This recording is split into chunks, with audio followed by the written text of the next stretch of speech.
कश्मीरी पंडित कृष्णपूर्ण भट्ट की हत्या के मामले में ताज़ा जानकारी सामने आई है। शोपियां पुलिस ने जानकारी दी कि हत्या में शामिल अपराधी घर से लापता है। पुलिस के मुताबिक लतीफ लोन नामी व्यक्ति 12 नवंबर से अपने घर से गायब है। इस मामले में पुलिस ने जनता से मदद मांगी है। प्रशासन ने अपराधी की सूचना देने वाले को इनाम देने का भी ऐलान किया है। वहीं इस मामले में अपराधी की मदद करने वालों की भी तलाश जारी है।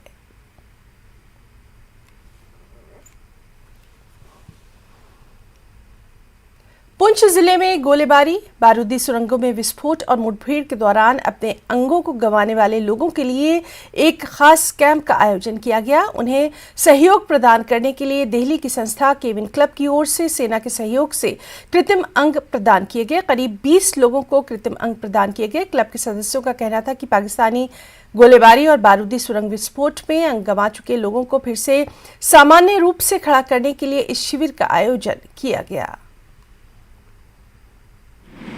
आर्टिफिशियल लिम्ब कैंप लगाया हुआ है। हमारी team Kiwanis club of new Delhi से आई हुई है, ठीक है। और यहाँ पे हमने 20 के अराउंड पेशेंट का फिटमेंट किया है। जितने भी पेशेंट हैं, लैंड माइंस और सीलिंग के सारे पेशेंट थे जिनका हमने फिटमेंट किया है। और इसमें हमने आर्टिफिशियल लेग, हैंड और ऑर्थोसिस वगैरह भी पेशेंट को प्रोवाइड कराई हैं। और जितने भी मोबिलिटी एड्स हैं, जैसे वॉकिंग स्टिक हो गई, क्रचेज़ हो गई, जो भी पेशेंट को ज़रूरत है उसके अकॉर्डिंग हमने यहाँ पे चीज़ें। ज़ेनाकुर श्रीनगर के 26 वर्षीय नौजवान रेयान आजकल कश्मीर के बर्ड लवर्स के बीच बेहद मशहूर नाम है, क्योंकि वो पिछले तकरीबन 1 दशक से पक्षियों पर डॉक्यूमेंट्री बनाने के अलावा घरेलू और प्रवासी यानी जो माइग्रेटरी बर्ड्स हैं उन दोनों को ही खूब दाना खिलाते हैं, उनके साथ वक्त गुजारते हैं। पेश है हमारे साथी रईस मागरे की स्पेशल रिपोर्ट।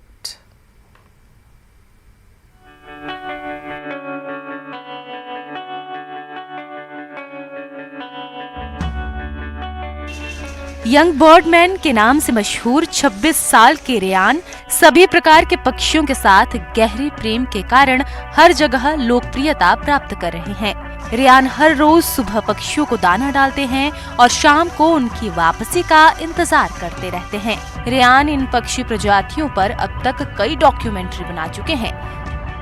कम उम्र में रेयान होकरसर वेटलैंड में आते जाते रहे हैं, जिसे विभिन्न प्रकार की पक्षी प्रजातियों के लिए घर माना जाता है। ये वेटलैंड रेयान के घर के पास है। यही वजह है कि उन्हें पक्षियों, उनकी गतिविधियों, आवाजों को सुनने और समझने में मदद मिली और अंत में उन्हें इन पक्षियों से लगाव हो गया। मेरा एक बचपन से ही एक हॉबी थी बर्ड वाचिंग और बर्ड्स को देखना। अब ये फिर बाद में डॉक्यूमेंटेशन बन गई। फिर सुबह जब मैं उठता हूँ तो कुछ बर्ड्स को जो हमारी कॉमन स्पीशीज़ है लोकेलिटी में वहाँ पे, तो मैं उन्हें फीड करता हूँ घर में भी, और मेरे घर वाले भी उनको सुबह मॉर्निंग में फीड करते हैं। उनमें से कुछ स्पीशीज़ कॉमन जो होती है, कॉमन माइना है, पिजन है, सैनोरोस्टेट्स आती है, और हिमालयन बुलबुल्स जो है, कॉमन स्पैरोज़ और ब्लू विस्लिंग थ्रैश जो सुबह सबसे ज़्यादा मॉर्निंग में उठता है और उसकी आवाज़ इतनी खूबसूरत होती है जिसकी वजह से मैं जाग जाता हूँ नींद से। इतनी खूबसूरत होती है उसकी आवाज़। रेयान अमर सिंह कॉलेज श्रीनगर से कॉमर्स में पढ़ाई कर रहे हैं। पक्षियों में उनकी रुचि तब बढ़ने लगी जब होकरसर वेटलैंड पर आने वाले पर्यटक उन्हें अपने साथ गाइड के रूप में ले जाते थे और बदले में कुछ पैसे भी देते थे। रेयान किसी भी नए पक्षी को देखकर बेहद खुश और उत्साहित महसूस करने लगे। उन्होंने पक्षियों के बारे में शोध करना शुरू कर दिया। रेयान का कहना है कि सर्दियों के दौरान बड़ी संख्या में पक्षी उत्तरी अमेरिका, यूरोप, अलास्का, न्यूजीलैंड और अन्य स्थानों से पलायन करते हैं। इस लड़के में एक चीज़ मैंने नोटिस की है कि इसको बर्ड्स से बहुत प्यार है, और मुझे लगता है इसको बचपन से ही है ये। और जब से मैं भी इसके साथ जुड़ा हूँ तकरीबन 4-5 साल से, तब से मुझे भी मतलब इन बर्ड्स का कुछ ज़्यादा ही शौक़ हो गया।